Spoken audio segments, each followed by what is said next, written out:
He had wealth, power, and influence. Yet he lived his life behind walls, untouchable, unreachable, and cold. No one dared step too close because he made sure of it. But everything changed one winter night when a storm, a car accident, and a woman with nothing to gain cracked open the life of a man who thought he didn't need anyone. What followed was a story of second chances, painful truths, and an unexpected kind of love. From the outside, Landon Pierce's life looked untouchable. He lived on the top floor of a Manhattan skyscraper in a penthouse with glass walls that overlooked the city like a throne over an empire. His mornings began with coffee delivered by staff who never made eye contact. His schedule was carved into 15-minute blocks, managed by Jessica, his assistant who had mastered the art of staying invisible while keeping his empire running.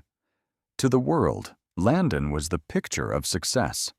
A young man who had taken his family's real estate fortune and multiplied it tenfold. He was the kind of figure people read about in business magazines, ruthless, ambitious, and precise. The kind of man who signed billion-dollar deals while never loosening his tie, who smiled in photographs but rarely, if ever, in real life. Yet behind the polish, Landon was haunted by isolation. His father, Harrison, had raised him like an heir to a throne rather than a son. From the time Landon was old enough to read, dinner conversations weren't about favorite books or childhood games. They were about balance sheets and profit margins. Mistakes weren't corrected with patience, but with cold, cutting words that left scars invisible to the public but permanent in Landon's mind. By his late 20s, Landon had achieved exactly what Harrison had always demanded: dominance in the luxury property market. He could walk into any boardroom and silence the room with a single sentence. Competitors feared him. Investors worshipped him. But when the doors closed and the marble floors of his penthouse echoed back only his own footsteps, the silence reminded him of what he lacked. He had no family of his own, no friends who weren't also business partners. Women came and went, attracted by the glitter of his world, but dismissed as soon as they expected more than expensive dinners. He told himself this was how he wanted it: clean, controlled, no vulnerabilities. But sometimes, when the city quieted and his phone stopped buzzing, he wondered if the empire he had built was really just a fortress, designed to keep everyone out. That winter, Harrison dangled the Alpine Resort project before him like a final test. A beloved family-run mountain lodge was up for sale. To Harrison, it was nothing more than prime land, perfect for tearing down and rebuilding into glass condos and high-end boutiques. To Landon, it was another step in proving himself worthy of the family name. "You'll close this deal," Harrison had said, his voice flat and commanding. "And you'll do it without distraction. No delays, no sentiment." And so Landon prepared to travel north, into the mountains, to oversee the closing of the deal himself. It was supposed to be simple numbers, signatures, progress. But in reality, it would be the beginning of everything he never expected. The drive out of the city began like countless others Landon had made. Smooth, calculated, his driver James navigating the endless stream of traffic with quiet efficiency. But as the skyline shrank in the rearview mirror and the roads narrowed into twisting mountain passes, the first flakes of snow began to fall. Inside the car, the leather seats smelled faintly of cologne and polish. Landon sat in the back, reviewing documents on his laptop, barely glancing out at the world beyond the glass. Deals consumed his mind: percentages, timelines, risk assessments. For him, the snow was just a nuisance, something slowing his progress toward the next acquisition. But to James, who knew these roads better than Landon ever would, the storm was something else entirely. His hands tightened on the wheel as the snowfall grew heavier. The wipers swiped frantically, smearing icy streaks across the windshield. "Sir, the forecast isn't good," James ventured carefully. "Maybe we should pull off, wait it out." Landon didn't even look up. "No, we keep going." James clenched his jaw, but said nothing more. The snow thickened, swallowing road signs and burying the shoulders of the highway. Soon, the black sedan was a lone shadow in a world of white. Landon tried to ignore the unease growing in his chest. For years, he had trained himself to believe he was untouchable. He lived above risk. She bought solutions, paid people to take the falls, always stayed in control.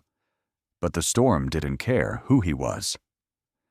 An hour later, the inevitable happened. A sharp turn, tires slipping on ice, the sickening lurch as the car spun out of control. The world outside blurred trees, snow, headlights twisting into chaos. Metal screamed as the car tore through a guardrail before slamming against a tree.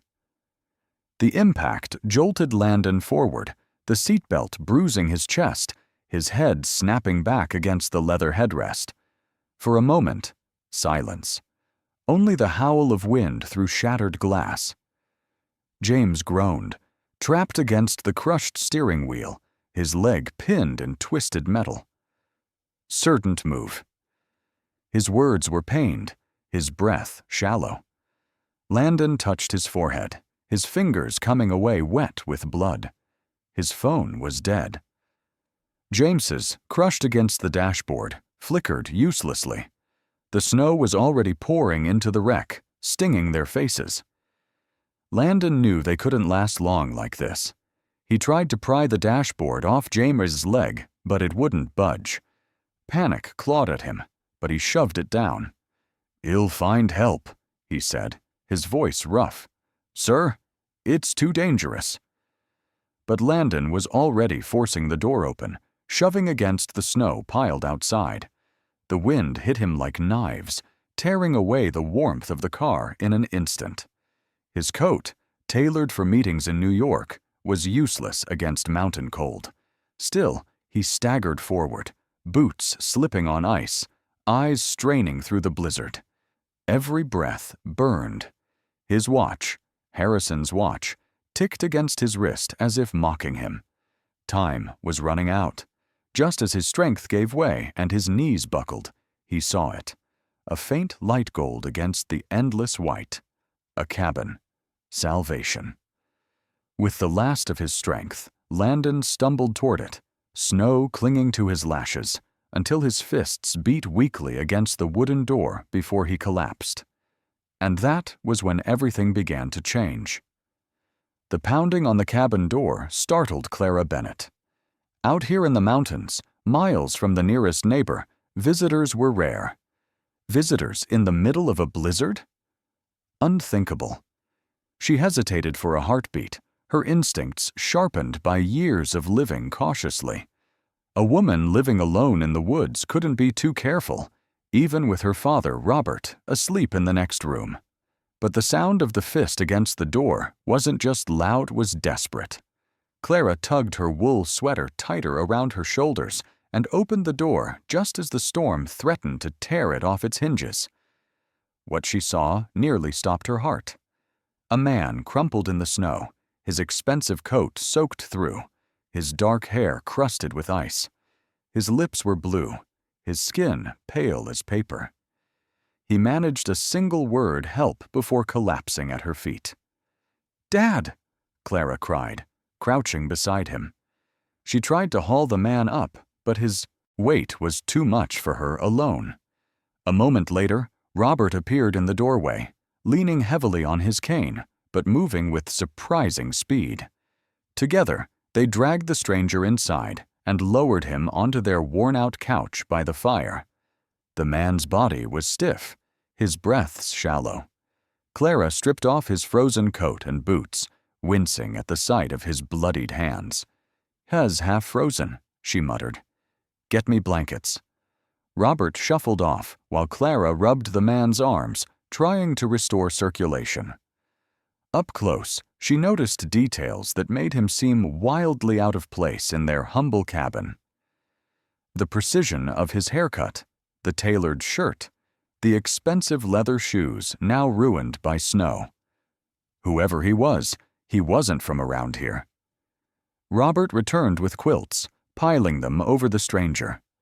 "Those fancy clothes don't mean a thing in weather like this," he grumbled, his voice softer than his words. For long minutes, Clara worked in silence, dipping the man's hands in a basin of lukewarm water, rubbing life back into his fingers. When his eyelids finally fluttered open, she caught her first glimpse of his ice-piercing blue, startling against his pallor. "Where am I?" he whispered. "You're safe," Clara said gently. "You collapsed at my door. Do you remember what happened?" The man tried to sit up, but winced in pain. "My Carmi driver. He's still out there. Hurt." Clara exchanged a worried look with her father. The storm was too fierce to make it far, but Robert picked up the phone anyway, calling the sheriff. "Lines are patchy," Robert muttered after hanging up. "But Dawson says he'll send someone on a snowmobile when he can." The stranger sagged back against the couch, frustration etched across his face. "I have to get to Alpine Falls by morning." "There's a contract," Clara cut him off, handing him a steaming mug of tea. "You nearly froze to death. Whatever business you have can wait." He took the cup reluctantly, his hands trembling. After a sip, he muttered, "Thank you." The words seemed strange on his tongue, as though he wasn't used to saying them.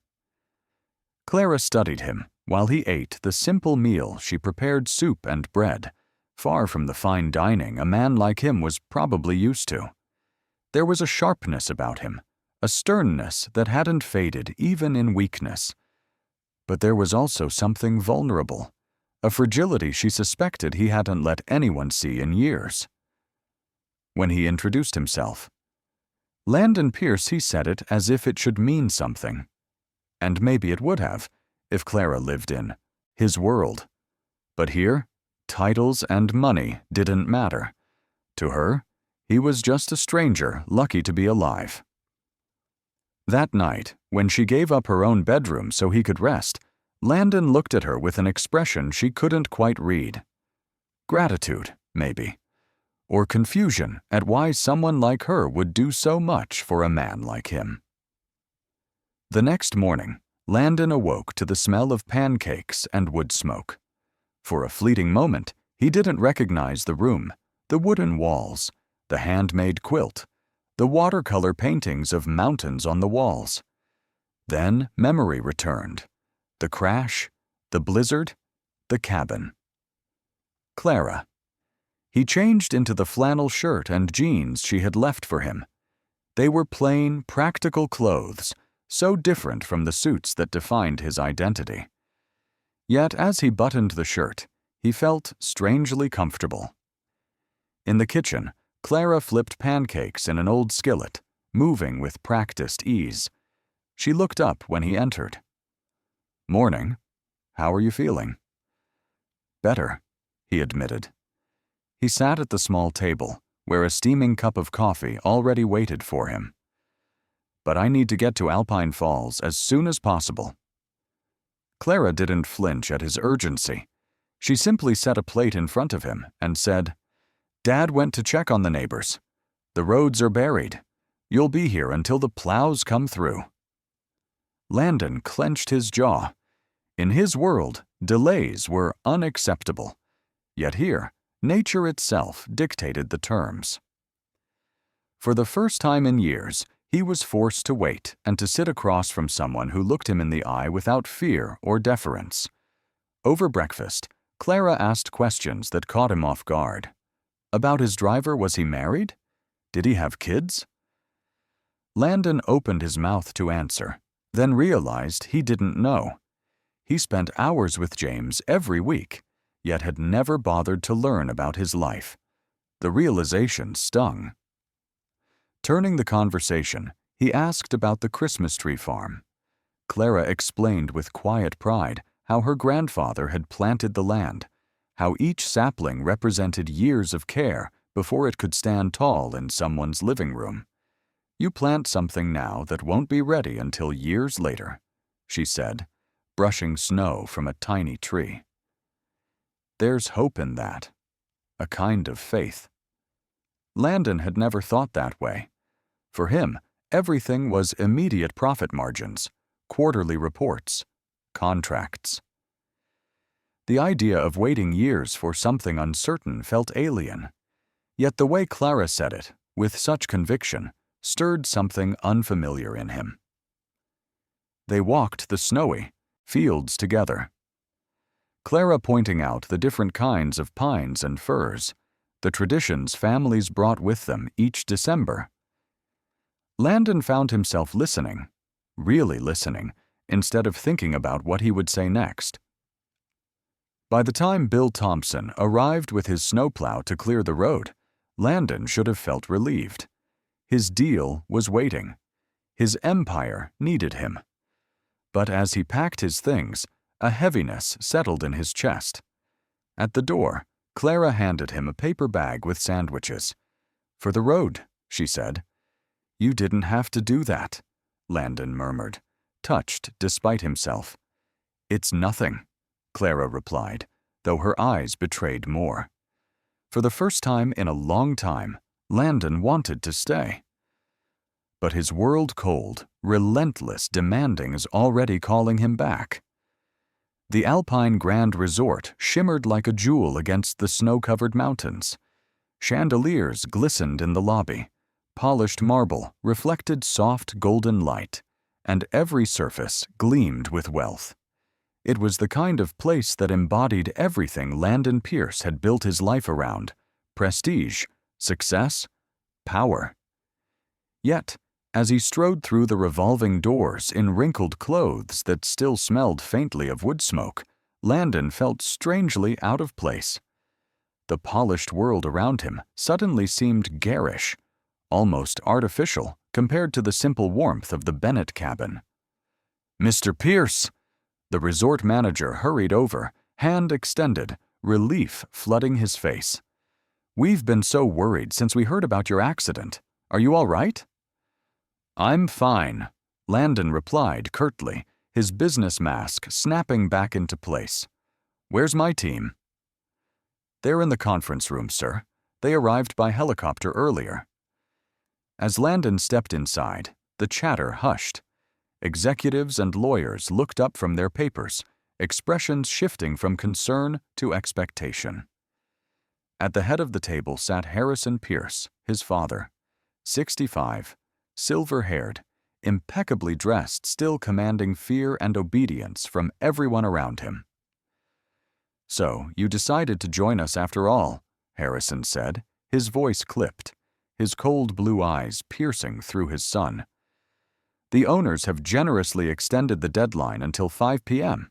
We still have a deal to close." Landon tightened his grip on the folder in his hands. He wanted to argue, to tell his father he had nearly frozen to death and needed a moment to breathe. But Harrison Pierce was not a man who accepted excuses. "I need to check on James first," Landon said, surprising even himself. "Jessica can handle that," Harrison dismissed with a wave of his hand. "We have more important things to do here." "No," Landon said firmly, feeling the echo of Clara's words in his chest. "I'll handle it myself." For the first time in years, he walked away from his father's demand. At the hospital, James Reynolds lay in a private room, his leg in a cast, his head bandaged. His eyes widened when Landon appeared. "Mr. Pierce, I didn't expect." "How are you feeling?" Landon asked awkwardly, shifting on his feet. He wasn't used to moments like this, moments where business had no place. "Better, sir. The doctor says, I'll be out in a few days." Landon nodded. "That's good." Then, after a pause, "I wanted to thank you. You tried to warn me about the storm. I should have listened." James looked stunned, as though the CEO's gratitude was more shocking than the accident itself. "The company will cover your expenses," Landon continued, "and you'll receive your salary while you recover. But if your wife and daughters need anything, tell me directly. Do you understand?" "Yes, sir," James said softly. "Thank you." As Landon left, his chest felt tight. For years, he had treated people as replaceable parts of a machine. But now, the reality that James had a wife, 2 little girls, a life beyond the driver's seat, unsettled him in ways he couldn't yet name. Back at the resort, the paperwork waited. The deal was proceeding smoothly, but Landon couldn't ignore the voice in his head. Clara's voice, reminding him that not everything could be bought, that titles meant nothing in a blizzard. For the first time in his career, he began to question whether winning at all costs was worth it.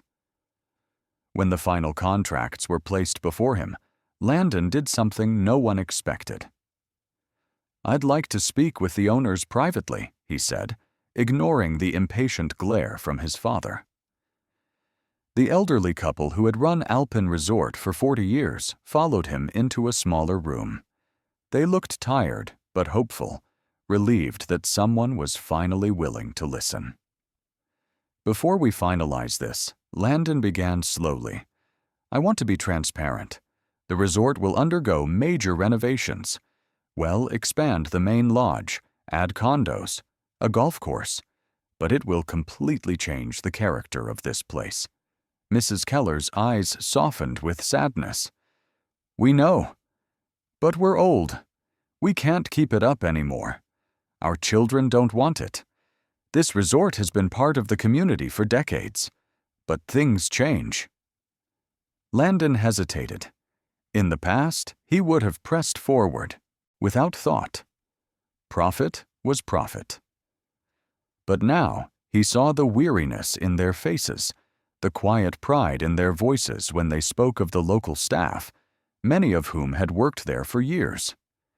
"I'll make sure as many of your staff as possible are retained during the transition," Landon promised. "And when feasible, we'll use local contractors for the renovations." The Kellers' relief was visible. But through the glass wall, Harrison Pierce's glare burned like ice. When the meeting ended, Harrison cornered his son in the hallway. "What the hell was that?" "Doing the right thing," Landon replied simply. "The right thing?" Harrison's voice dripped with scorn. "Our job is to maximize returns for investors, not play community hero. Since when do you care about that?" Landon met his father's gaze without flinching. "Maybe since I realized people aren't just numbers on a balance sheet." His father narrowed his eyes. "You hit your head in that crash, or did something else happen out there in those woods?" Landon thought of Clarath's warmth in her eyes, the way she spoke of planting trees that would stand tall decades later. Maybe he had hit his head. Or maybe, for the first time in his life, he was starting to think clearly. That night, as champagne flowed and executives celebrated the acquisition, Landon excused himself. In the privacy of his suite, he stood by the window, staring toward the mountains. Somewhere out there was a small cabin with a handmade quilt, and a woman who had made him question everything he thought he knew. And for the first time, he didn't feel triumphant about a deal. He felt hollow. Back in New York, the familiar skyline rose tall and glittering as Landon's helicopter touched down. Normally, this sight filled him with pride. His empire was here, the city that never slept, the machine that fueled his ambition. But this time, instead of satisfaction, Landon felt only fatigue. Within hours of returning, his father had already arranged a board meeting. Pierce Luxury Properties could not pause for personal matters, not even near-death experiences. Harrison opened the meeting with his usual thunderous voice, speaking of profits, projections, and growth. The directors nodded along, but Landon barely heard. His mind drifted back to the mountain roads, to the small cabin where he'd eaten pancakes made on an old skillet. He thought of Clara's frankness, her refusal to be impressed by his wealth, her quiet insistence that some things were worth more than money. At one point in the meeting, Jessica, his assistant, leaned over and whispered, "Sir, the Alpine development team is waiting for final approval. Which plan do you want to move forward with?" Landon glanced at the 3 proposals. 2 maximized profits, offering luxury condos and exclusive memberships designed to attract the wealthy elite. The 3rd option, tucked in the back, preserved much of the forest and included local businesses. The soft plan, as his executives had nicknamed it. "Plan C," Landon said suddenly, his voice cutting through the room. There was stunned silence. A murmur rippled among the board members. Harrison's face hardened, his jaw like stone. "Plan C," his father repeated slowly. "The least profitable option? It's sustainable. It supports the community." "And it's the future of this company," Landon said, surprising even himself with the conviction in his tone. Harrison's lips thinned. "Well, discuss this privately," he hissed, but Landon didn't back down. The meeting adjourned with tension hanging heavy in the air. In the privacy of his office, Harrison slammed the door shut behind him. "What the hell has gotten into you?" he demanded. "You're throwing away millions of dollars for sentiment." "It's not sentiment," Landon said, voice steady. "It's legacy. You taught me to build an empire, Dad. But what good is an empire if people hate what it stands for?" His father stared at him with icy detachment. "This is about that girl, isn't it? That woman from the tree farm. Don't deny it." Landon didn't respond. The silence was answer enough. "You're a Pierce," Harrison pressed. "You don't throw away everything we've built for some country girl who bakes bread and sells Christmas trees." Landon's chest tightened. His father's words were cruel, dismissive, but they revealed the truth of the battle he was fighting. Between the world he'd inherited and the world he wanted to build for himself. That night, in his penthouse high above Manhattan, Landon sat at his desk with a sheet of plain paper. For the first time in years, he wrote a letter, not an email drafted by lawyers, not a statement written by PR teams, but words from his own heart. Words to Clara. He told her how her kindness had shaken him, how she'd made him question what really mattered, how she'd reminded him of something he hadn't felt since he was a boy, the simple desire to belong. He sealed the envelope himself, addressed it carefully, and sent it with a private courier. For once, he didn't want his assistant or his father to know what he was doing. At the Bennett Christmas tree farm, the weeks before Christmas were always the busiest. Families bundled in scarves and gloves wandered through the rows of evergreens, picking out their trees. Clara served hot cocoa to children, helped couples choose wreaths, and guided customers through the fields. But even amid the cheerful chaos, her thoughts drifted. Every headlight on the snowy road made her wonder if Landon might return. Every quiet moment by the fire reminded her of the stranger who had stumbled into her cabin that night. When the letter finally arrived, hand-delivered by a driver in a black SUV, Clara's breath caught. She opened it slowly, reading Landon's strong, uneven handwriting. His words weren't polished or perfect, but they were real. He admitted he had been lost, that her kindness had changed him, that he wanted to be different, not for her, but because of what she'd awakened in him. And at the bottom, he left his private number, with no demands, no expectations, just an open door. Clara folded the letter carefully, holding it to her chest. She wasn't a woman easily swept away by romance, especially after giving up her own career to care for her father. But there was something in Landon's words that touched her deeply. They didn't sound like the boasts of a billionaire. They sounded like the heart of a man who was finally learning how to feel.